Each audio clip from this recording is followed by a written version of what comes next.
પૂછું છે કે પીરિયડ્સ દર મહિને જે છે એ સેમ ડેટ પર આવવા જ જોઈએ? દર મહિને સેમ ડેટ પર આવવા જરૂરી નથી. હા, એ છે કે પીરિયડ સાયકલ તમારી નોર્મલ હોવી જોઈએ. જેમ કે પીરિયડ્સની સાયકલનો પીરિયડ છે 21 to 40 ડેઝ, તો ઘણાને 20 to 20 ડેઝ પર આવતા હોય, તો ઘણાને 35 to 40 ડેઝ પર. બહુ મોસ્ટ કોમન ક્વેશ્ચન છે, પીરિયડ્સ દરમિયાન કસરત કરવી જોઈએ કે નહીં? Yes, definitely. આ એક થોડીક માન્યતા છે. ઘણાને ગર્લ્સ ટુ ગર્લ્સ સિમ્ટમ્સ અલગ હોય છે. ઘણાને બહુ વધારે ક્રેમ્સ આવતા હોય છે, ઘણાને ઓછા આવતા હોય છે, ઘણાને સાવ હોતા જ નથી. પણ એક ડેફિનેટલી એવું છે કે પીરિયડ્સ દરમિયાન જો તમે મેડિટેશન કરો, યોગા કરો, લાઇટ એક્સરસાઇઝ કરો, તો ઓબ્વિયસલી એ તમારા બોડી પર ઇફેક્ટ કરે છે, હોર્મોન પર ઇફેક્ટ કરે છે, મન શાંત થાય છે અને એના લીધે જે માઇનર ક્રેમ્સ આવતા હોય એમાં પણ રાહત મળે છે. પીરિયડ્સ દરમિયાન ખાટા ફ્રૂટ્સ કે ખાટો ખોરાક ના લેવો જોઈએ, સાચું છે? હા, એવું પણ ઘણાની મમ્મીઓ છે એ કહેતી હોય છે કે ભાઈ તું પીરિયડ્સમાં છે તો આ ખાટા ફ્રૂટ નહીં ખાવાના, એનાથી નુકસાન થશે કે આ તે, પણ એવું કશું હોતું નથી. પોડકાસ્ટ પર ચર્ચા વિથ ડોક્ટર અમીશાના નવા એપિસોડમાં આપ સૌનું હાર્દિક સ્વાગત છે અને હું છું તમારી સાથે ડોક્ટર એન્કર અમીશા રાજ. 8 માર્ચ એટલે કે વિમેન્સ ડે હમણાં જ ગયો છે અને આ વિમેન્સ ડે પર એક સરસ મજાના એપિસોડના કોન્સેપ્ટની સાથે અમે આવ્યા છીએ કે જેમાં એવી બધી વાતો અને એવા બધા પ્રોબ્લેમ્સ કે જેની વાત કે એ કદાચ કોઈ મહિલા બીજી મહિલા સાથે શેર નથી કરી શકતી, કોઈ ટીનેજ છોકરી છે એ કોઈને પૂછી નથી શકતી, તો એ બધા જ સવાલોના જવાબ તમને જે છે એપિસોડમાં મળવાના છે. અને એનો મતલબ એવો પણ નથી કે જેન્ટ્સ આ એપિસોડ ના જોઈ શકે, એમને પણ જોવો ખૂબ જરૂરી છે. તમામ છોકરાઓને, તમામ જેન્ટ્સ બધા જ ને એક સાથે આ એપિસોડ જોવો જરૂરી છે, કારણ કે આપણી લાઈફમાં રોજબરોજની લાઈફમાં આપણી ફિમેલ જે છે મહિલાઓ જોડાયેલા છે. મમ્મી હોઈ શકે છે, બેન હોઈ શકે છે, વાઈફ હોઈ શકે છે, ફ્રેન્ડ હોઈ શકે છે. તો એમના મેન્ટલી અને ફિઝિકલી જે પણ એમના શરીરમાં ચેન્જીસ આવી રહ્યા છે અને એના લીધે મેન્ટલી ચેન્જીસના લીધે ફિઝિકલી ઘણા બધા ચેન્જીસ આવી રહ્યા છે, તો એ બધાને સમજવા માટે આ પોડકાસ્ટ જોવો ખૂબ જરૂરી છે. સો આજના એપિસોડમાં આપણી સાથે કયા ગેસ્ટ જોડાઈ રહ્યા છે એની આપણે વાત કરીએ. આજે આપણી સાથે ડૉક્ટર મોનિકા કે જેઓ જનરલ ફિઝિશિયન અને ડાયાબિટોલોજિસ્ટ છે, ત્યારબાદ ડૉક્ટર બ્રિંદા કે જે પેઇન મેનેજમેન્ટ સ્પેશિયાલિસ્ટ છે અને ડૉક્ટર વૈશાલી કે જેઓ પોતે ગાયનેક છે. તો બધા જ સ્પેશિયલિસ્ટ ડૉક્ટર છે અને બધાની સાથે આપણે ઇન ડિટેલ આજના એપિસોડમાં ચર્ચા કરી છે કે જેને કહી શકીએ આપણે કે વિમેન હેલ્પ્સ અનધર વિમેન. સો આ પોડકાસ્ટને એન્ડ સુધી એન્જોય કરો. સો અત્યારે આપણી સાથે ડૉક્ટર વૈશાલી સદાતિયા આપણી સાથે જોડાઈ રહ્યા છે. આપનું મોરબી અપડેટમાં હાર્દિક સ્વાગત છે. પોડકાસ્ટ પર ચર્ચાના નવા એપિસોડમાં આપનું હાર્દિક સ્વાગત છે. સો બેઝિકલી વિમેન્સ ડે કે જે ઓલરેડી સેલિબ્રેટ થઈ ચૂક્યો છે અને આ મંડેના એપિસોડ જે છે રિલીઝ થવાનો છે. એકચ્યુઅલી અમે જ્યારે શૂટ કરી રહ્યા છીએ ત્યારે એક દિવસ આગળ કરી રહ્યા છીએ, 7 તારીખે. 8 તારીખે વિમેન્સ ડે છે અને મંડેના એપિસોડ રિલીઝ થવાનો છે. એટલે આપણે થોડું કન્ફ્યુઝન એ થશે કે આપણે પાસ્ટમાં વાત કરવાની છે, પ્રેઝન્ટમાં, ફ્યુચરમાં કઈ રીતે વાત કરીએ. બટ એનીવેઝ આજનો જે આપણો મેઇન ટોપિક એ જ છે કે વુમેન એમ્પાવરમેન્ટની વાતો જે છે બધા જ લોકો કરતા હોય છે, પણ એક મહિલા જ્યારે મહિલાને હેલ્પ કરતી હોય છે અને તમારા જેવી જે વોરિયર આપણે કહી શકીએ કે જેના લીધે જેટલી પણ મહિલાઓ છે એમના ડે ટુ ડેના ઘણા બધા સવાલો હોય છે કે જેના જવાબ એમને નથી મળતા હોતા અને આજે એ બધા જ સવાલોના જવાબ જે છે આપણને પોડકાસ્ટ થ્રુ તમારા થકી મળવાના છે. So thank you so much for coming first of all.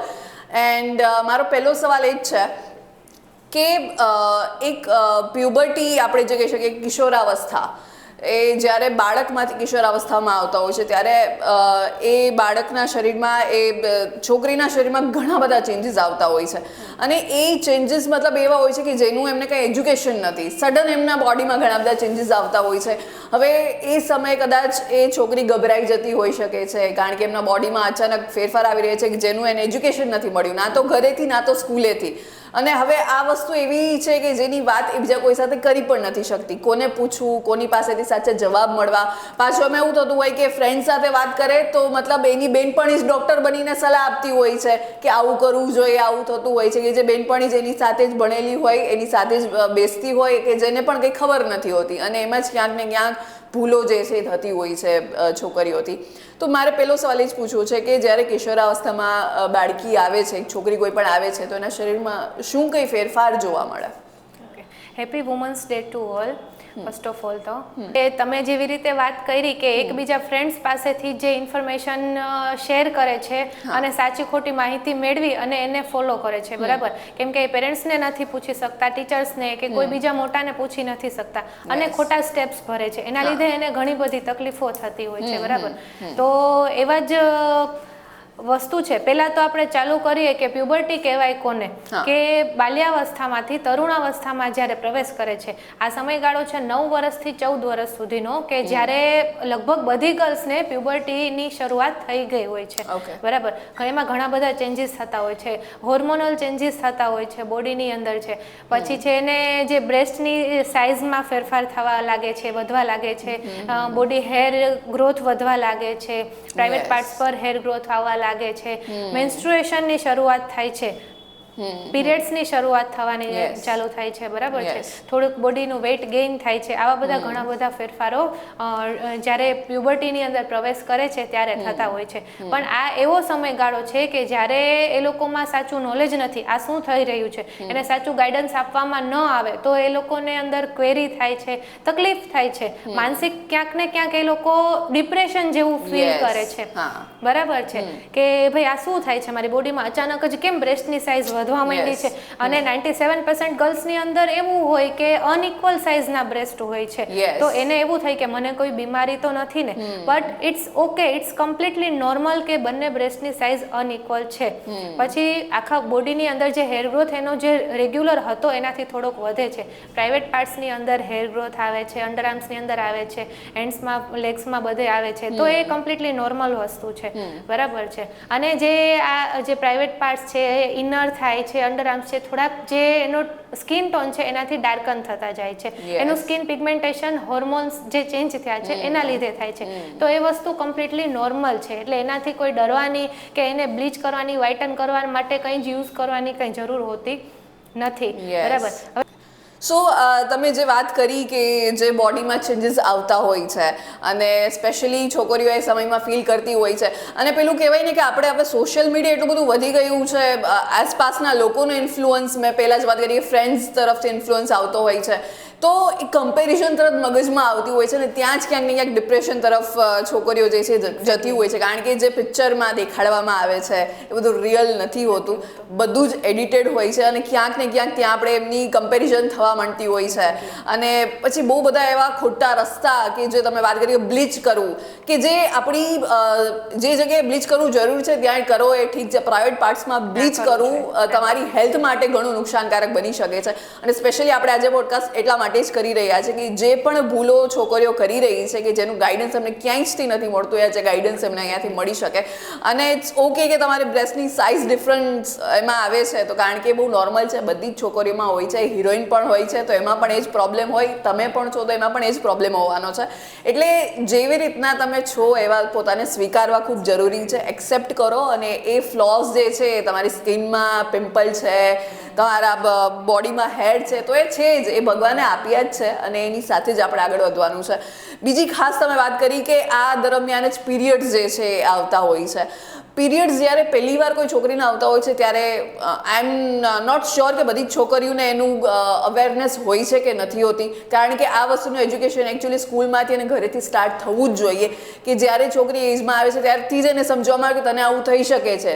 Blood જોઈને કદાચ છોકરીઓ ગભરાઈ જતી હશે, રાઈટ. સો પીરિયડ્સ કઈ એજથી શરૂ થાય છે તો તમે વાત કરી, એનાથી હવે કયા કયા પ્રોબ્લેમ્સ ક્રિએટ થઈ શકે છે, પ્લસ નોર્મલ પીરિયડ્સ મતલબ નોર્મલ કઈ તારીખે આવવું જોઈએ, એ બધા જે મિથ છે ઘણા બધા, એ વિશે જણાવો. ઓકે. તો નોર્મલ પીરિયડ્સ જ્યારે એને શરૂ થાય છે પ્યુબર્ટી સાથે જે આવે છે એ ઇરેગ્યુલર હોઈ શકે. અમુક વર્ષ સુધી એ જે એની HPO એક્સિસ છે એ કમ્પ્લીટલી ડેવલપ થયેલી નથી હોતી, એના લીધે ઇરેગ્યુલર હોઈ શકે છે. પણ અમુક વર્ષ છે કે 16થી લઈને 18 વર્ષ સુધીનો સમયગાળો છે કે ત્યાં સુધીમાં એ પૂરેપૂરી ડેવલપ મેચ્યોર થઈ ગયેલી હોય તો એનું પીરિયડ રેગ્યુલર થઈ જવું જોઈએ. જો નથી થતું તો એ ડૉક્ટરની સલાહ લેવી જોઈએ. બરાબર છે. હવે ઘણાની સાયકલ એવી હોય કે કોઈને 21 દિવસે પીરિયડ્સ આવે છે, કોઈને 35 થી 40 દિવસે આવે છે, તો કોઈને 28 થી 30 દિવસે આવે છે. તો એ લોકોને ક્વેશ્ચન થતા હોય કે આમાં નોર્મલ શું છે. તો જેને 21 દિવસે આવે છે એને દર વખતે 21 થી 23 દિવસે આવી જાય તો એ કમ્પ્લીટલી નોર્મલ છે. જેને 35 થી 40 દિવસે આવે એને દર વખતે એ જ ટાઈમ પીરિયડમાં આવી જાય છે તો એ કમ્પ્લીટલી નોર્મલ છે. એમાં કોઈ ચિંતા કરવાની જરૂર નથી. બધાના પોતાના બોડીના હોર્મોન્સના ચેન્જીસ પ્રમાણે સાયકલ નાની મોટી હોઈ શકે છે. ઓકે. તો નોર્મલ તમે જે વાત કરી, જો એ ટાઈમ ડ્યુરેશનમાં પીરિયડ્સ આવી જતા હોય તો નોર્મલ છે. હવે કોઈને એવું થાય છે કે નોર્મલ નથી, આગળ પાછળ થઈ જાય છે ડેટ્સ, તો એના માટે કેટલું એ લોકોએ જાગૃત થવાની જરૂર છે અને આગળ પછી ફોલોઅપ સ્ટેપ શું લેવાની જરૂર છે? ઓકે, તો જેને એક વખત 25 થી 27 દિવસે આવે છે, ક્યારેક 35-40 દિવસે આવે, ક્યારેક 2-3 મહિને આવે છે, તો એને આપણે એબનોર્મલ ગણી શકીએ. અને એને આવું શું કામ થાય છે, એના કોઝિસ શું છે એ જાણવા જોઈએ. અત્યારે ઇરેગ્યુલર મેન્સીસના કેસીસ જે છે એ બહુ વધી ગયા છે. એના પાછળનું સૌથી મોટું રીઝન હું કહીશ તો એ ફાસ્ટ ફૂડ અને અત્યારની લાઈફસ્ટાઈલ મેઇન તો છે. બરાબર છે, કેમ કે ઉજાગરા થાય છે, એ લોકોની લાઈફસ્ટાઈલ સારી નથી, ખાવાનું બધું ફાસ્ટ ફૂડ વધારે છે, પેકેટ્સ વધારે છે, એના લીધે થાય છે. એના બીજા રીઝન છે પીસીઓડી છે. બરાબર છે, એટલે અને પીસીઓડી થવાનું રીઝન બી એક એ જ છે કે એની જીવનશૈલી બરાબર નથી. સો એ કહેવાય ને સર્કલ ગમે એ આપણે બીમારી જોઈને એનું ફરીને ત્યાં જ આવે છે કે આપણી લાઈફસ્ટાઈલ જે છે ખરાબ થઈ ગઈ છે. ફૂડ હેબિટ્સ કે જે જંક ફૂડ આપણે જંક જે છે આપણા પેટમાં નાખી રહ્યા છીએ, આપણે ફાસ્ટ ફૂડ જે ખાઈ રહ્યા છે બધા જ ના લીધે ઇટ લીડ્સ ટુ કે તમને અહીંયા સુધી પહોંચાડી દેવાનું છે. અને કોઈ પણ બીમારી તમે જોવા જાઓ છો એમાં અંતે તો આ જ વસ્તુ આવીને ઊભી રહે છે. કારણ કે પહેલાંના લોકો જે હોય છે એ લોકો એ તો છે કે અમારા વખતે તો આવી કંઈ તકલીફ નહીં હતી, અમારે તો આવો કંઈ જ પ્રોબ્લેમ જોવા નથી મળ્યા. સડન અત્યારે આ બધી પ્રોબ્લેમ્સ કેમ વધી રહી છે? કારણ કે ત્યારની લાઈફસ્ટાઈલ ને અત્યારની લાઈફસ્ટાઈલમાં બહુ મોટા ચેન્જીસ જે છે આવી ગયા છે. લાઈફસ્ટાઈલની રીતે જોવા જઈએ, ખાવાની રીતે જોવા જઈએ તો મેઇન રીઝન આપણને આમાં પણ એ જ લાગુ પડે છે. પીરિયડ્સ જે રેગ્યુલર નથી આવતા કે જેનું આપણે રીઝન કહી શકીએ કે તમારી ફૂડ હેબિટ જે છે ખરાબ છે, તમારી એક્સરસાઇઝ બિલકુલ છે નહીં, વર્ક ફ્રોમ હોમ કલ્ચર આવી ગયું છે, ઘરે બેઠા બેઠા કામ કરવાનું છે.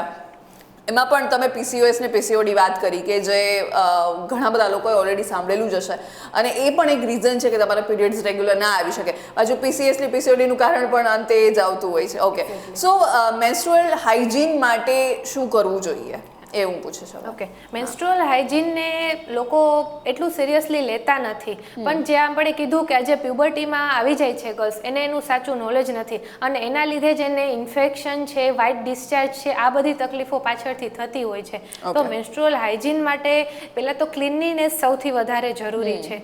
બરાબર છે, કે તમારા અંડરવિયર છે તો તમે કોટનના જ મોસ્ટ ઓફ કોટન જ યુઝ કરો, પોલિસ્ટર છે, સિલ્ક છે એને અવોઇડ કરો.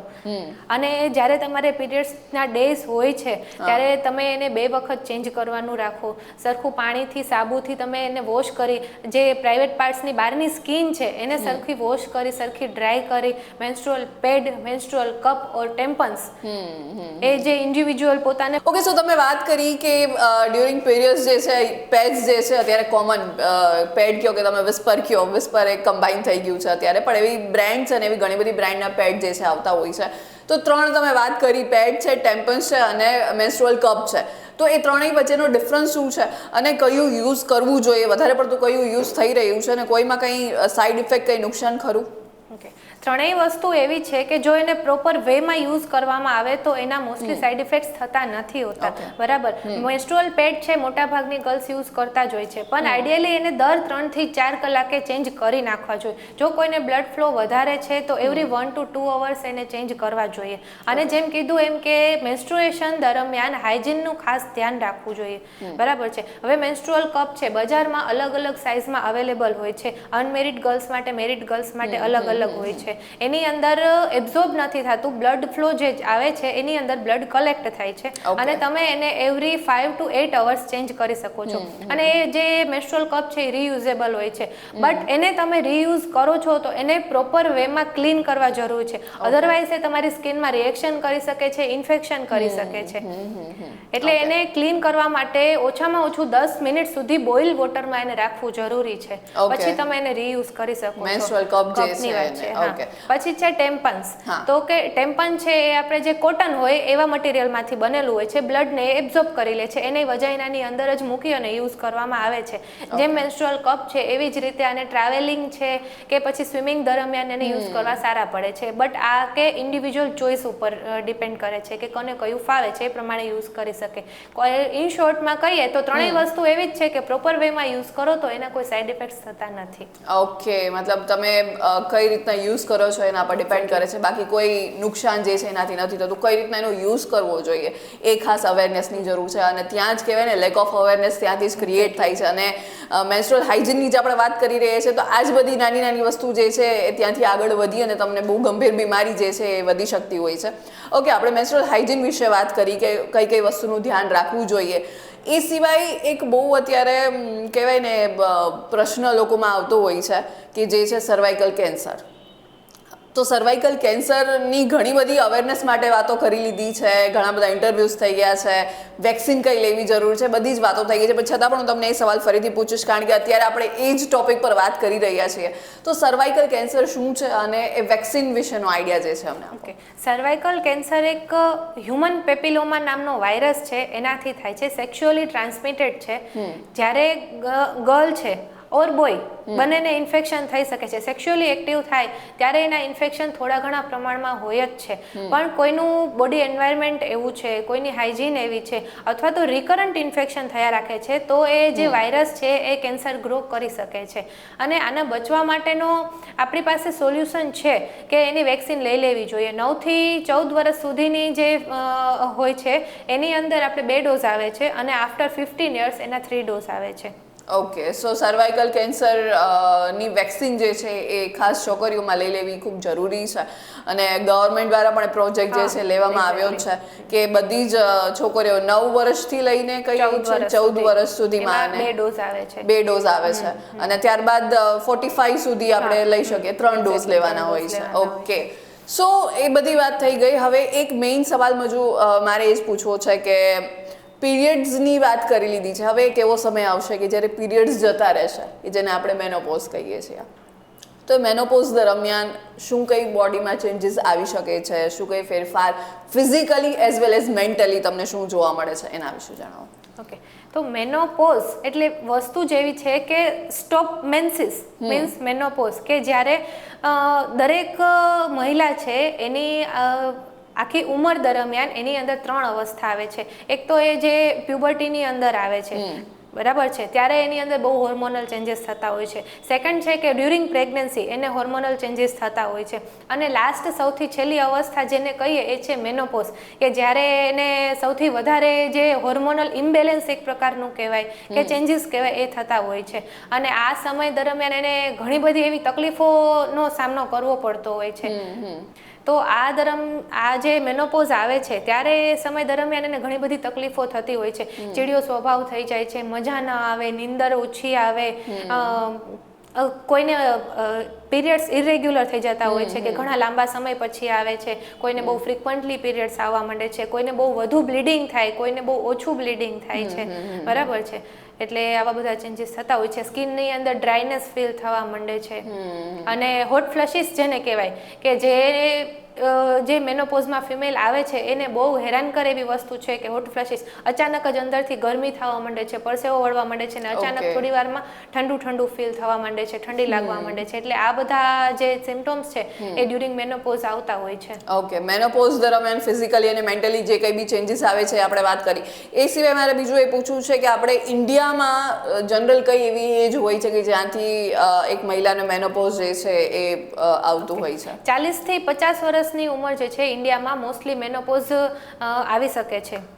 અને એની પહેલા જો કોઈને આવતું હોય તો એ કઈ કન્ડિશન કહેવાય છે? ઘણા બધા લોકોને એવા કેસ પણ જોવા મળે છે કે 40ની પહેલા જ એમના મેન્સ્ટ્રુએશન જે છે, પીરિયડ્સ જે છે બંધ થઈ જતા હોય છે. તો એને અર્લી મેનોપોઝ કહેવાય છે. એટલે અર્લી મેનોપોઝ જેને આવે છે બિફોર 40 આવી જાય છે, તો હવે એ કુદરતી વસ્તુ છે કે જન્મ સાથે દરેક સ્ત્રીને અમુક પ્રમાણમાં જે ફોલિકલ કહેવાય, જે એગ્સ કહેવાય, એ મળેલા હોય છે. એ પૂરા થાય એટલે મેનોપોઝ આવી જાય, એ નોર્મલ વસ્તુ છે. જો કોઈ તકલીફ હોય તો ડોક્ટરને કન્સલ્ટ કરવું જરૂરી છે. Okay, so next we have doctor Monika Patel કે જે જનરલ ફિઝિશિયન છે અને ડાયાબિટોલોજિસ્ટ પણ છે. Thank you so much for coming. Morbi અપડેટમાં તમારું હાર્દિક સ્વાગત છે. સ્ટુડિયોમાં પોડકાસ્ટ પર ચર્ચા ડોક્ટર અમીષાના એપિસોડમાં તમારું હાર્દિક સ્વાગત છે. કેમ છો? બસ એકદમ મજામાં. કેમ છો તમે અમીષા? એકદમ ફાઇન. કેવું ચાલે છે અત્યારે? એકદમ સરસ. અત્યારે અમે છે ને એકચ્યુઅલી એક કેમ્પેઇન બી ચલાવી રહ્યા છીએ. નક્ષત્ર હોસ્પિટલમાં અમે 3 લેડી ડોક્ટર છીએ. હું ડૉક્ટર મોનિકા એન્ડ અમારે પેઇન મેનેજમેન્ટ સ્પેશિયાલિસ્ટ છે ડૉક્ટર બૃંદા ફેફર અને સાથે એક અમારે ગાયનેકોલોજીસ્ટ છે ડૉક્ટર વૈશાલી વડનગરા. અમે ત્રણેય લેડી ડૉક્ટર્સ મળીને એક કેમ્પેઇન ચલાવી રહ્યા છે ફક્ત મહિલાઓ માટે. ઓકે. જે આપણે અત્યારે વુમન્સ ડે આવી રહ્યો છે, તમને ખ્યાલ છે, અને એની અંદર થીમ છે કે invest in woman and progress of woman, right? Okay. પણ આપણે જોવા જઈએ તો બધા વુમન એમ્પાવરમેન્ટની વાત કરે છે, બટ વુમન એમ્પાવરમેન્ટની સાથે વુમનને ઘણા બધા ઇશ્યુઝ હોય છે, વર્ક પ્લેસ પર ઇશ્યુ હોય છે, એમની પર્સનલ લાઈફમાં menstruation related, person hygiene related અથવા તો ન્યુટ્રિશન રિલેટેડ ઘણા બધા ઇશ્યુઝ હોય છે.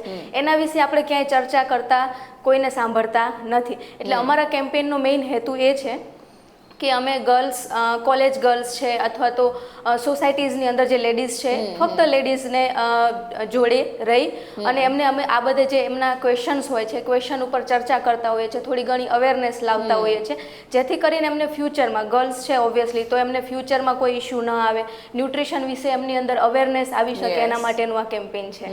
So it's like women helps another women, એના જેવું Yes, છે. exactly. અને એ જ રીતના એમ્પાવરમેન્ટ, એકચ્યુઅલ એમ્પાવરમેન્ટ જે છે આ જ છે કે જે આપણે પ્રોપર નોલેજ જે છે એકબીજા સાથે શેર કરીએ અને જે પણ એ લોકોના મગજમાં ભ્રમણા છે ખોટે ખોટી કે સ્પેશિયલી જે ટીનેજર્સમાં વધારે હોય છે એને થોડું ક્લિયર કરીએ અને એક હેલ્ધી લાઈફ જે છે, હેલ્ધી લાઈફની પ્રેક્ટિસ જે છે એ લોકો કરી શકે. જરૂરી છે, એક્ઝેક્ટલી. ઓકે. સો પોડકાસ્ટને આગળ વધારીએ. મારે એક સવાલ ખાસ તો એ પૂછવો છે કે કેમ એવું હોય છે કે લેડીઝમાં વધારે પડતી મતલબ લોહીની ઉણપ આવતી હોય છે? કેમ એ વસ્તુ જેન્ટ્સમાં કેમ?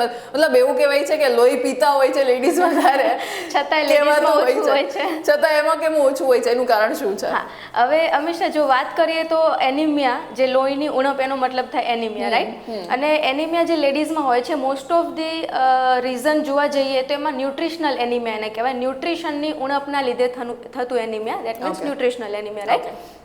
અને ન્યુટ્રિશનલ એનિમિયા મોસ્ટલી આયરનની ઉણપના સાથે ના લીધે થઈ શકે છે, વિટામિન B12, ફોલિક એસિડની ઉણપના લીધે થતું હોય છે. લેડીઝમાં કોમન હોવાનું રીઝન એ છે કે એક તો આપણે દર મહિને મેન્સિસ આવે છે, તો મેન્સિસમાં તમે જોવા જાઓ તો એવરેજ દરેક લેડીને 80 ml જેટલું બ્લડ લોસ થતું હોય છે. ઓકે. બરાબર. પ્લસ બીજી વસ્તુ પ્રેગ્નન્સી, એમાં બી ઓબ્વિયસલી બ્લડ લોસ થવાનો, ડ્યુરિંગ ડિલિવરી બ્લડ લોસ થવાનો.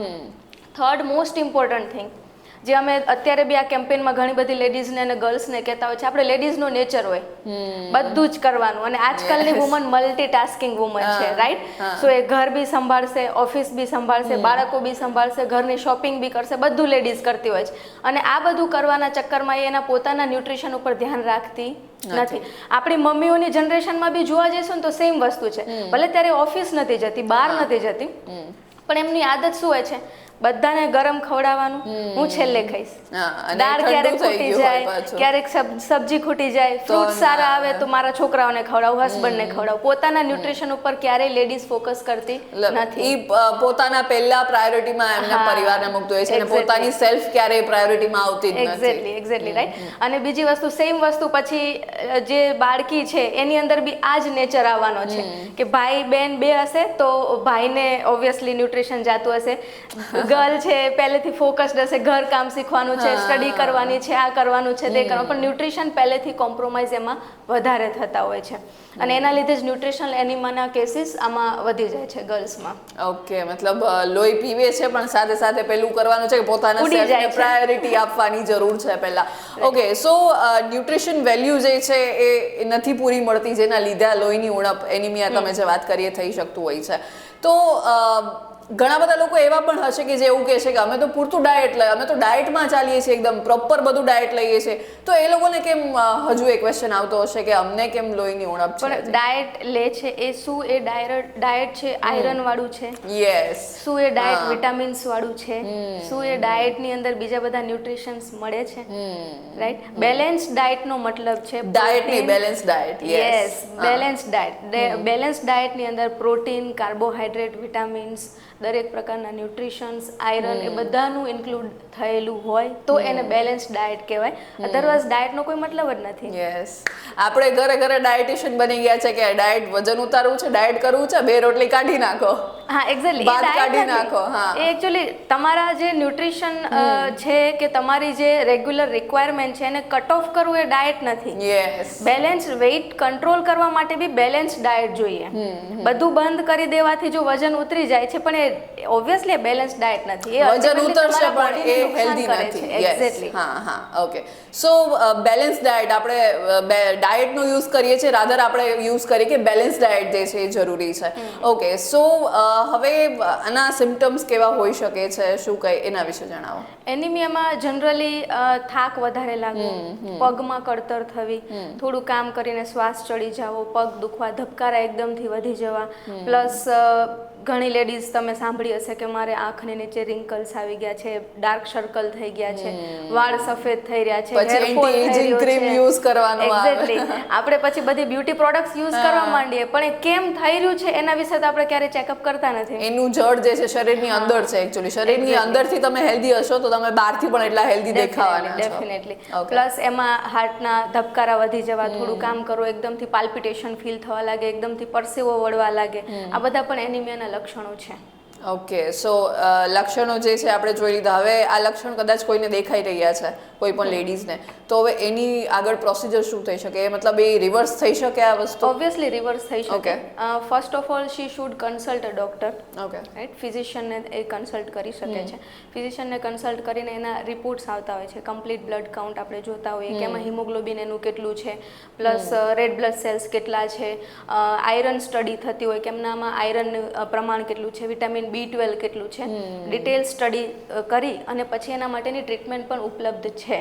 ઓકે, સો મતલબ એ રિવર્સિબલ છે. ઓબ્વિયસલી. તમને અત્યારે લોહીના ટકા ઓછા છે, હિમોગ્લોબિનના ટકા ઓછા છે, તો એવું નથી કે કાયમ એટલા જ રહેશે. હા. તમારે અવેરનેસ મેઇન તો એ જ જરૂરી છે. તમને ખબર પડવી જોઈએ કે તમારામાં લક્ષણો દેખાઈ રહ્યા છે, તો ત્યાંથી એ ખેંચાઈને કામ કરવાનું બંધ કરી પહેલાં તો ડૉક્ટર પાસે જાઓ, બેલેન્સ ડાયટ શું છે એ અપ્લાય કરો અને ત્યારબાદ આ રિવર્સિબલ છે આ કન્ડિશન જે છે લોહીની ઉણપ, તો તમે એમાંથી પાછા સાજા પણ થઈ શકો છો અને પછી તમે પાછા લોહી પીવો તો ચાલે. એક્ઝેક્ટલી. ઓકે, બીજું એક કોમન કન્ડિશન જે જોવા મળતી હોય છે, સ્પેશિયલી લેડીઝમાં વધારે તો જોવા મળે છે, જેનાથી એમને ઘણા બધા પ્રોબ્લેમ્સ ફેસ કરવા પડતા હોય છે, કે જે છે થાઇરોઇડ. તો થાઇરોઇડ આ શું કામ થાય છે? કારણ કે એમાં અચાનક વજન વધી જવું, ઘટી જવું, આ બધા મેઇન તો મને જે સિમ્ટમ્સ લોકોમાં જોવા મળતા હોય છે, લોકો દ્વારા સાંભળવા મળતા હોય છે, તો આ થાઇરોઇડ શું કામ થાય છે, એનું રીઝન શું છે એ વિશે? ઓકે, થાઇરોઇડ એ છે ને નોર્મલ ગ્લેન્ડ છે જે આપણા બોડીમાં ગળામાં આવેલી હોય છે, થાઇરોઇડ ગ્લેન્ડ, જેમાંથી હોર્મોન્સ સિક્રેટ થતા હોય છે. જો એ હોર્મોન્સ તમારે ઓછા પ્રમાણમાં સિક્રેટ થતા હોય તો એને હાઇપોથાઇરોઇડિઝમ કહેવાય, વધારે પ્રમાણમાં સિક્રેટ થતા હોય તો એને હાઇપરથાઇરોઇડિઝમ કહેવાય. સાદી ભાષામાં કહેવા જઈએ તો આ થાઇરોઇડના લીધે વજનમાં વધઘટ થતી હોય છે. રાઈટ, સૌથી મોસ્ટ કોમન સિમ્ટમ્સ જે બધાને ખ્યાલ આવે કે મારું વજન એકદમથી વધી ગયો છે અથવા તો વજન એકદમથી ઘટી ગયો છે, મોસ્ટલી બધા લોકો આના માટે જ કન્સલ્ટ કરતા હોય છે.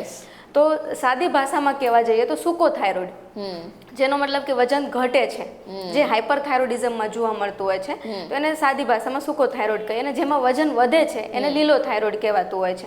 એના સિવાય પણ થાઇરોઇડમાં બીજા ઘણા બધા સિમ્ટમ્સ જોવા મળતા હોય છે, જેમ કે હાથમાં ધ્રુજારી આવવી, ભૂખ ઓછી લાગવી, અથવા તો ભૂખ લાગે છે પણ તમે ખાઈ નથી શકતા, રાઈટ, નોઝિયા, વોમિટિંગ જેવું ફીલ થયા રાખવું, હૃદયના ધબકારા એકદમ અચાનકથી વધી જવા, બીપીમાં વધઘટ થવું, બરાબર છે, પ્લસ માસિક અનિયમિત આવવા, જે આપણે ફિમેલ વિશે આજે વાત કરીએ છીએ તેમાં મોસ્ટ કોમન છે માસિક અનિયમિત થવા, વજનમાં પ્લસ માઇનસ થયા રાખવું. પ્રેગ્નન્સી ટાઈમે પ્રોબ્લેમ ઘણી વખત થતા હોય છે. જો તમારું થાઇરોઇડ કંટ્રોલમાં ન હોય તો તમને પ્રેગ્નન્સી રાખવામાં પણ પ્રોબ્લેમ થતા હોય છે. થઈ શકે છે. ઓકે, સો થાઇરોઇડને કંટ્રોલમાં રાખવા માટે શું કરવું જોઈએ? મતલબ ઓબ્વિયસલી મેડિકેશન, દવાની જરૂર પડવાની છે ત્યાં, પણ એ દવા સિવાય એવી કઈ વસ્તુઓનું ધ્યાન રાખી શકે ઘરે, કે મે બી એક્સરસાઇઝમાં કે પછી ડાયટમાં શું કરી શકાય?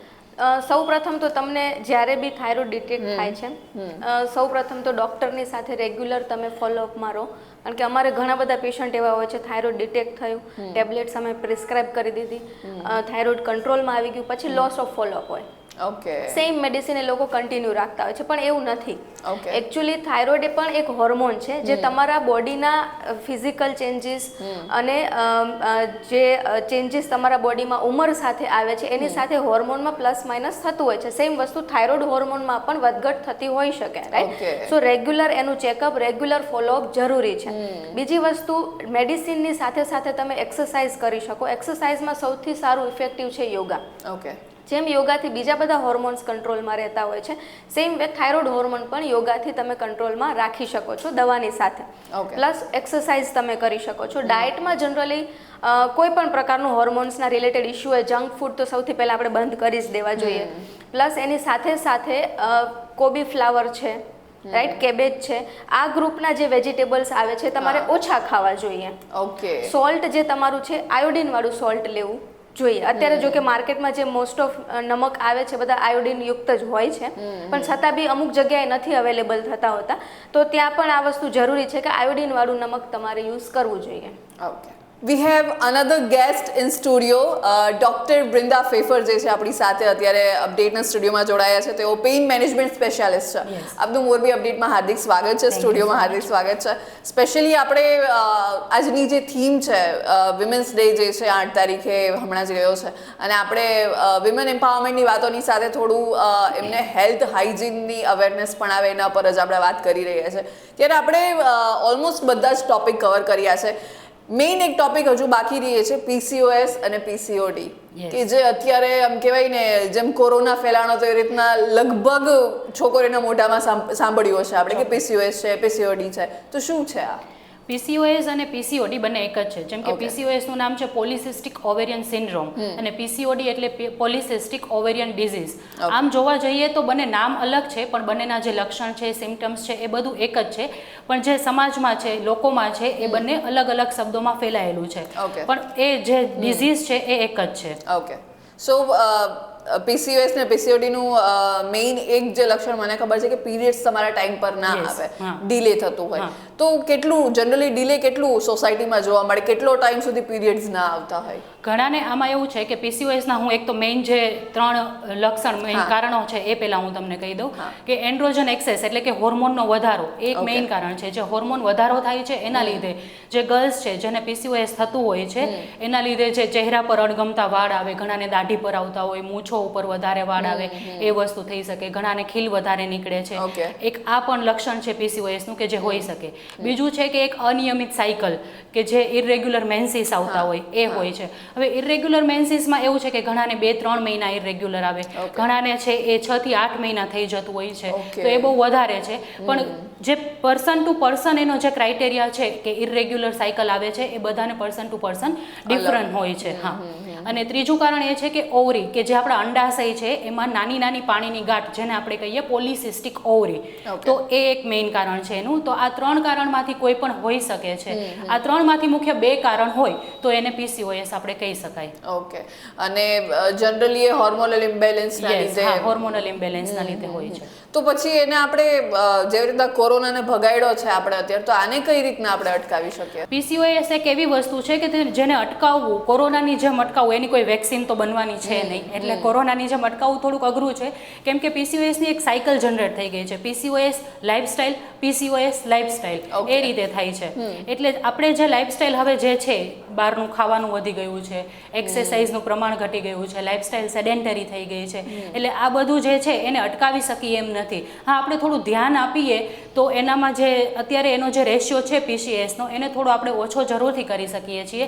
PCOS એવું પણ નથી કે આ હેરિડિટરી છે, એટલે એવું માનવામાં જે આવે છે કે ભાઈ વારસાગત છે, મમ્મીને હશે તો એની છોકરીને આવશે, એની છોકરીને આવશે, એવું પણ નથી. આ જનરલી આપણી લાઇફસ્ટાઇલ ઉપર જ આધારિત છે. જો આપણે આપણી લાઇફસ્ટાઇલ સુધારીશું તો ઓબ્વિયસલી PCOSના જે કેસીસ છે એમાં પણ ઘટાડો થઈ શકશે. ઓકે, અને એની કોઈ મેડિકલ ટ્રીટમેન્ટ આપણે અવેલેબલ છે? મતલબ લાઇફસ્ટાઇલ આપણે ઇમ્પ્રૂવ તો કરીએ જ છીએ, એ સાથે કોઈ મેડિસિનની જરૂર પડે કે ખાલી લાઇફસ્ટાઇલ પર જ ફોકસ કરે તો એને આપણે રિવર્સ કરી શકીએ? હા, PCOS માટે છે મેડિકેશન્સની પણ પણ જે છે એ ઉપલબ્ધ છે અને ડૉક્ટરને કન્સલ્ટ કરવું જોઈએ એના માટે. પણ ક્યારે? જ્યારે તમને સિવિયર એટલે કે વધારે પડતી કોમ્પ્લિકેશન હોય, જે અનમેરિડ ગર્લ્સ છે એને વધારે ઇરેગ્યુલર પીરિયડ્સ આવતા હોય, વેઇટ ગેઇન વધારે થઈ ગયો હોય, એ લોકો જે છે એ બહુ જ્યારે એને તકલીફ થતી હોય ત્યારે ડૉક્ટરને કન્સલ્ટ કરી અને એની મેડિકેશન લઈ શકે છે. અને એ જે મેડિકેશન ડૉક્ટર આપે છે એ જ્યાં સુધી કન્ટિન્યુ કરશે ત્યાં સુધી એને રેગ્યુલર પીરિયડ્સ છે અને એ બધી સમસ્યાઓ જે છે એનું નિવારણ થઈ શકશે. બીજું એ છે કે PCOSમાં પ્રેગ્નન્ટ પેશન્ટમાં ખાલી એવું હોય છે કે જ્યારે ગર્લને પ્રેગ્નન્સી કન્સીવ કરવી હોય ત્યારે ખાસ કરીને એની મેડિસિન ડૉક્ટર દ્વારા આપવામાં આવે છે કે જેથી પ્રેગ્નન્સી જે છે એ ઇઝીલી કન્સીવ થઈ શકે. ઓકે, સો મતલબ પ્રાઇમરી એની જે આપણે દવા કહી શકીએ એ છે કે તમારી લાઈફસ્ટાઈલ તમે અપગ્રેડ કરો, એને સુધારો, ફૂડ જે છે તમે લઈ રહ્યા છો એ પર ધ્યાન આપો. જે સામાન્ય તકલીફ છે એ ખાલી લાઈફસ્ટાઈલ મોડિફિકેશનથી છે એ થઈ શકે છે. પણ જો સિવિયર હોય કોમ્પ્લિકેશન, તમારું વધારે વજન થઈ ગયું હોય, તમને એના લીધે બીજા પ્રોબ્લેમ આવે, ઓર એલ્સ તમારે પ્રેગ્નન્સીના પ્લાનિંગમાં હોય તો તમારે ફરજિયાત દવા લેવી પડશે. Okay okay. So PCOS PCOD કે જે બહુ હાઈપ થયેલો છે અત્યારે, ને એકચ્યુઅલી છે પણ ખરા, કારણ યુઝ્યુઅલી કંઈક આંકડાઓમાં બી જોઈએ તો દર 10માંથી આપણને 6 થી 7માં જોવા મળે છે. સો એને પણ આપણે થોડું કંટ્રોલ કરવાની જરૂર છે કે જે અગેન આખું સર્કલ પહેલાં જ કીધું ને ફરીને આવે છે એટલે કે ડાયટ ઉપર જ આવી જાય છે અને એક્સરસાઇઝ ઉપર આવી જાય છે, કે જેની અવેરનેસ ખાસ તો આની જરૂર છે કે આપણા લાઈફસ્ટાઈલ મોડિફિકેશન કરવાની જરૂર છે. ઓકે, મારી પાસે અમુક એવા સવાલ છે કે જે કહેવાય ને કે મિથ, મતલબ એવું ઘર કરી ગયા છે કે જે વર્ષોથી એ જ ચાલ્યા આવે છે, આપણે મમ્મી એમના મમ્મી પાસેથી સાંભળ્યા આવ્યા છે અને એ જ વસ્તુ કન્ટિન્યુ ફોલો કરે છે, પણ અમુક વસ્તુ એમાંથી સાચી છે કે ખોટી છે એ મારે આજે કન્ફર્મ કરવું છે. સો આખું લિસ્ટ છે મારી પાસે. સૌથી પહેલાં મારે એ પૂછવું છે કે પીરિયડ્સ દર મહિને જે છે એ સેમ ડેટ પર આવવા જ જોઈએ? દર મહિને સેમ ડેટ પર આવવા જરૂરી નથી. હા, એ છે કે પીરિયડ સાયકલ તમારી નોર્મલ હોવી જોઈએ. જેમ કે પીરિયડ્સની સાયકલનો પીરિયડ છે 21 to 40 ડેઝ, તો ઘણાને 20 to 20 ડેઝ પર આવતા હોય, તો ઘણાને 35 to 40 ડેઝ પર. હા, પણ જેને જે પીરિયડ્સ આવે છે એ ડેટના 3 થી 4 દિવસમાં આવી જવા જોઈએ, એટલે કે જે રેગ્યુલર એની સાયકલ છે એમાં આવવા જોઈએ. એવું નથી કે બધાને સરખા એક જ મહિને પીરિયડ્સ આવે. પેલું ફોનમાં રિમાઇન્ડર મૂક્યું એના જેવું નથી આ વસ્તુ. થોડું બોડી છે 3 થી 4 દિવસ આમ તેમ થઈ શકે છે. ઓકે. સેકન્ડ, પીરિયડ્સ દરમિયાન લોહી ખરાબ કે ગંદી સ્મેલ આવતી, મતલબ કહેવાતું હોય છે કે ઇમ્પ્યોર બ્લડ હોય છે, ગંદુ બ્લડ હોય છે, તો એ સાચું છે કે ખોટું? એ ખાસ કરીને આપણી મમ્મીઓ, માસી કે દાદી છે ઘણા એવું કહેતા હોય કે જે પીરિયડ્સ દરમિયાન જે બ્લડ આવતું હોય એને બગાડ કહેવાય, પણ ના, જનરલી એવું નથી. પીરિયડ્સ આપણી રેગ્યુલર જે રિપ્રોડક્ટિવ સિસ્ટમ છે એનો પાર્ટ છે. એટલે જે બ્લડ નોર્મલ આપણા બોડીમાં જે સર્ક્યુલેટ થાય છે એ જ બ્લડ આપણા યુટ્રસમાં આવે છે, એટલે કે ગર્ભાશયમાં આવે છે, અને એ જ બ્લડ જે આપણા પીરિયડ્સ દરમિયાન બહાર આવે છે. એટલે એ કોઈ ગંદુ કે એમાંથી સ્મેલ આવે એવું કશું હોતું નથી. ઘણી વખત એવું થાય છે કે બ્રાઉન કલર કે બ્લેકિશ કલર એવું બ્લડ આવતું હોય, પણ એ જનરલી જે બ્લડની ઓક્સિજન સાથે રિએક્શન થતું હોય એના લીધે હોય છે. એટલે એનાથી કંઈ ડરવાની કે ખરાબ બ્લડ છે એવું માનવાની જરૂર નથી. ઓકે. ત્યારબાદ નેક્સ્ટ બહુ મોસ્ટ કોમન ક્વેશ્ચન છે, પીરિયડ્સ દરમિયાન કસરત કરવી જોઈએ કે? Yes, definitely. આ એક થોડીક માન્યતા છે, ઘણાને ગર્લ્સ ટુ ગર્લ્સ સિમ્ટમ્સ અલગ હોય છે. ઘણાને બહુ વધારે ક્રેમ્પ્સ આવતા હોય છે, ઘણાને ઓછા આવતા હોય છે, ઘણાને સાવ હોતા જ નથી. પણ એક ડેફિનેટલી એવું છે કે પીરિયડ્સ દરમિયાન જો તમે મેડિટેશન કરો, યોગા કરો, લાઇટ એક્સરસાઇઝ કરો, તો ઓબ્વિયસલી એ તમારા બોડી પર ઇફેક્ટ કરે છે, હોર્મોન પર ઇફેક્ટ કરે છે, મન શાંત થાય છે, અને એના લીધે જે માઇનર ક્રેમ્પ્સ આવતા હોય એમાં પણ રાહત મળે છે. એટલે એવું જરૂરી નથી. જો તમે ઈચ્છો તો તમે આરામથી વર્કઆઉટ કરી શકો છો અને એમાં કોઈ પણ પ્રોબ્લેમ નથી. ઓકે. સો પીરિયડ ક્રેમ્પ્સની જે આપણે વાત કરી, તો એ પીરિયડ ક્રેમ્પ્સ માટે જે મેડિસિન લેતા હોય છે એ લેવી જોઈએ કે એનાથી નુકસાન થાય છે ને ના લેવી જોઈએ? એમાં એવું છે કે પીરિયડ્સ દરમિયાન જે મેડિકેશન લેવામાં આવે છે, અત્યારે કેવું છે કે બધી જે છોકરીઓ છે, નાની નાની છોકરીઓ કે જે પેઇન ટોલરેટ નથી કરી શકતી, તો એના મમ્મી હોય કે એ જાતે 3 થી 4 કલાકે એવી ટેબ્લેટ્સ લઈ લેતી હોય છે. પણ જનરલી એવું ન કરવું જોઈએ. પીરિયડ્સના ક્રેમ્પ છે નોર્મલ આપણા માટે છે. આપણું બ્લડ બહાર આવતું હોય છે, એને ધકેલવા માટે જે પ્રોસેસ થતી હોય એના લીધે ક્રેમ્પ્સ આવતા હોય છે. તો માઇલ્ડ ક્રેમ્પ્સ આપણે ટોલરેટ કરવા જોઈએ. એના માટે કોઈ મેડિકેશન ના લેવી જોઈએ, કેમ કે એક અંશે એ થોડીક સાઈડ ઇફેક્ટ આપે જ છે આપણને. એટલે બને તો ડૉક્ટર દ્વારા પ્રિસ્ક્રાઇબ થાય એ પ્રમાણે જે મેડિસિનનો યુઝ કરવો જોઈએ. ઓકે. ત્યારબાદ પીરિયડ્સ દરમિયાન પહેલાં એવું કહેવાતું કે અથાણાની બરણી પડી હોય તો ત્યાં જવાની ના, અખાડે અડવાના, બગડી જશે અથાણું, તો આ સાચું છે કે ખોટું? ના, જરાય એવું નથી. આના માટે કોઈ એવું સાયન્ટિફિક કારણ પણ નથી અને એવું કશે પ્રૂવ પણ નથી થયું કે આપણે જસ્ટ ખાલી કોઈ પણ પ્રિઝર્વેટિવ ફૂડ છે કે અથાણા છે કે મસાલા છે એને ખાલી ટચ કરીએ તો પણ એ ખરાબ થઈ જાય. એટલે પીરિયડ્સ દરમિયાન આપણે એને ટચ કરી શકીએ છીએ, એનાથી કોઈ એવો પ્રોબ્લેમ થતો નથી. પ્રિઝર્વેટિવ કરવાની આપણી જો મેથડ ખરાબ હશે તો જ એ ખોરાક ખરાબ થશે, બાકી ખાલી ટચ કરવા માત્રથી એમાં કોઈ એવો પ્રોબ્લેમ થવાનો નથી. ઓકે, ખાસ આ વસ્તુ જે અત્યારે વાત કરી અથાણા છે મસાલા છે એનો ભ્રમ જે છે આપણામાં બેસેલો છે કે એને અડીએ તો ખરાબ થઈ જાય. વોટ આઈ ફીલ કે પહેલાના જમાનામાં જે પણ લોકોએ વિચાર્યું હશે ને એટલા માટે કે તમને એ દિવસો દરમિયાન થોડો રેસ્ટ મળી શકે, એટલે કદાચ એમને કર્યું હશે કે તમે કિચનમાં એટલે કે રસોડામાં ના જાઓ, તમે પૂજા વિધિમાં, કારણ કે ઘણો બધો સમય બેસીને રહેવું પડે, તો કદાચ એ રીતના વિચાર્યું હશે કે તમે એનાથી દૂર રહો, તમને રેસ્ટ મળે, તમારા શરીરને આરામ મળે, કારણ કે તમારું શરીર આખી ટર્મોઇલ જે છે એમાંથી પસાર થવાનું છે, એક પ્રોસેસમાંથી પસાર થઈ રહ્યું છે, પણ વચ્ચે બધું જે છે ગડબડ ગોટા થઈ ગયા છે ને એને બધું મિક્સ કરી દીધું છે કે આનાથી અથાણું ખરાબ થઈ જાય, મસાલા ખરાબ થઈ જાય. ઓકે, સો નેક્સ્ટ, પીરિયડ્સ દરમિયાન ખાટા ફ્રૂટ્સ કે ખાટો ખોરાક ના લેવો જોઈએ, સાચું છે? હા, એવું પણ ઘણાની મમ્મીઓ છે એ કહેતી હોય છે કે ભાઈ તું પીરિયડ્સમાં છે તો આ ખાટા ફ્રૂટ નહીં ખાવાના, એનાથી નુકસાન થશે કે આ તે, પણ એવું કશું હોતું નથી. જનરલી જે પીરિયડ્સ દરમિયાન લોસ થતો હોય એના માટે આપણે ન્યુટ્રિશન પ્રોવાઈડ કરવું જોઈએ, તો એના માટે આપણે ગમે તે લઈ શકીએ છીએ. ફ્રૂટ છે, ફ્રૂટ જ્યુસ છે, એ લઈ શકાય છે. ઓકે, પીરિયડ્સ દરમિયાન હેરફોલ વધુ જોવા મળે છે, તો એને કઈ લિંક છે? ના, પીરિયડ્સ અને હેરફોલની કોઈ લિંક એવી નથી. એટલે એ જે છે એ આપણા ન્યુટ્રિશન ડેફિશિયન્સીના લીધે હેરફોલ હશે, એટલે પીરિયડ્સના લીધે ના હોઈ શકે. ઓકે, ત્યારબાદ એક મોસ્ટ ઇમ્પોર્ટન્ટ સવાલ મારે પૂછવું છે, PMS, પ્રી મેન્સ્ટ્રુઅલ સિમ્પટમ્સ જે આપણે કહેતા હોઈએ છીએ. હવે એને સાદી ભાષામાં હું કહું તો ઘણા બધા લોકોને થતું હશે કે આ મમ્મી કેમ આટલી ચીડચીડ કરે છે આજ મારી ઉપર, હસબન્ડને એવું થતું હોય કે આજે કેમ આ કોપાઈમાન થઈને ગુસ્સો કરી રહ્યા છે, પણ એકચ્યુઅલી એ એવું પણ એક કહેતા હોય છે કે એ પીરિયડ્સની ડેટ હોય એના અગાઉ એમના મેન્ટલી એમનામાં ઘણા બધા ફિઝિકલી મેન્ટલી ચેન્જીસ આવતા હોય છે, એટલે ચીડચીડાપણું ને બધું આવતું હોય છે. તો એ સાચું છે કે PMS સિમ્પટમ્સ મતલબ સાચા છે કે ખોટા? હા, ડેફિનેટલી PMS સિમ્પટમ્સ જે છે એ સાચું જ છે.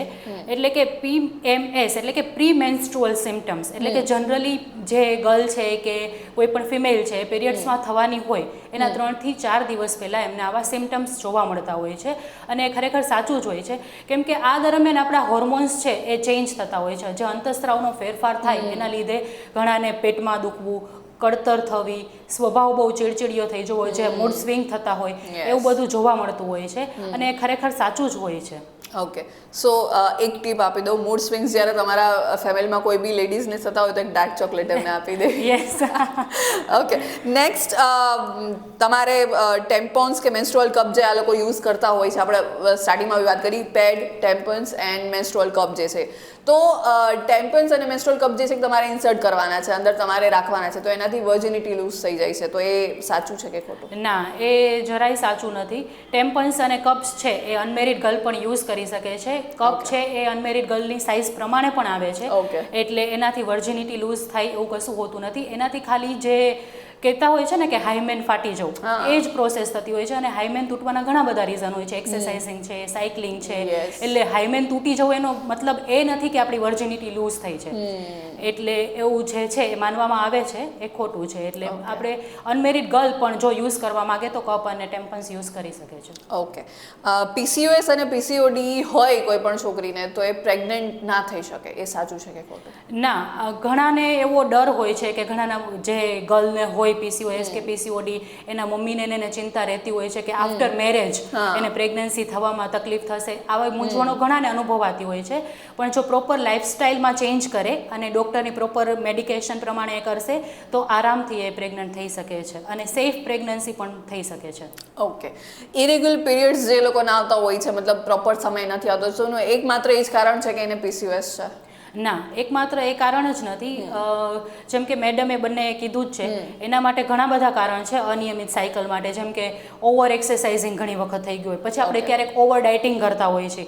આ બે મેઇન જે ફિઝિયોલોજીકલ કારણ કહેવાય કે એના લીધે પણ ઇરેગ્યુલર ઓવર ડાયટિંગના લીધે બી થઈ શકે છે. યસ, ઓવર ડાયટિંગ, પછી ઓવર સ્ટ્રેસ તમે લેતા હોય છો એના લીધે પણ અનિયમિત થઈ શકે. એના સિવાય જે મેડિકલ રીઝન કહીએ આપણે તો થાઇરોઇડ છે, PCOS છે, PCOS તો એક છે જ, થાઇરોઇડ છે, પછી યુટ્રન મતલબ ગર્ભાશયમાં કોઈ ગાંઠ છે નાની એવી કે પછી ઓવરીમાં કોઈ સિસ્ટ છે, આ બધાના લીધે અનિયમિત મેન્સ્ટ્રુએશન આવી શકે છે. Okay, last question. ઘણી બધી વાર એવું જોવા મળતું હોય છે, આઈ એમ શ્યોર કે તમે પણ કેસ જોયા હશે એવા, કે લેડી જ્યારે એમને લોહી દેવાની વાત આવે, બ્લડ ટ્રાન્સફર કરવાની વાત આવે, તો કાસ્ટ જોતા હોય છે પહેલા, કે આ કાસ્ટમાંથી આમનું લોહી ના લેવાય.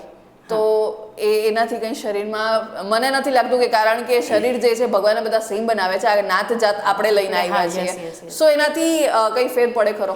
ના, એનાથી ફેર કશું નથી પડતો. ઘણામાં એવી માન્યતા હોય છે કે જો હું બ્લડ લઈશ તો મને બીજાનું બ્લડ લેવું નથી, કે વજન વધારે વધી જશે, કે એના બોડીમાં કંઈ હશે તકલીફ તો એ મને આવી જશે. જનરલી આપણને ખબર જ છે જ્યારે બ્લડ ડોનેશન કરીએ ત્યારે એના અમુક ક્રાઇટેરિયા જ હોય છે. હેલ્ધી જે હોય છે એનું જ બ્લડ લેવામાં આવે છે, અને બ્લડ છે એ ઘણી બધી પ્રોસેસમાંથી પાસ થાય છે. એમાં કંઈ ઇન્ફેક્શન છે કે નહીં એ બધું ચેક કરવામાં આવે છે. જો બ્લડ નોર્મલ હોય તો જ એને સ્ટોર કરવામાં આવે છે. એટલે એવું કશું નથી, અને બધાનું બ્લડ એક સરખું જ હોય છે, એમાં કોઈ નાતજાત હોતી નથી. એટલે આરામથી તમે કોઈનું પણ બ્લડ લઈ શકો છો, એમાં કોઈ પણ એવું નથી કે ભાઈ હું આનું બ્લડ લઈ શકું કે નહીં. તમે કોઈનું પણ બ્લડ લઈ શકો છો, એમાં કોઈ પણ કાંઈ તકલીફ નથી. ઓકે.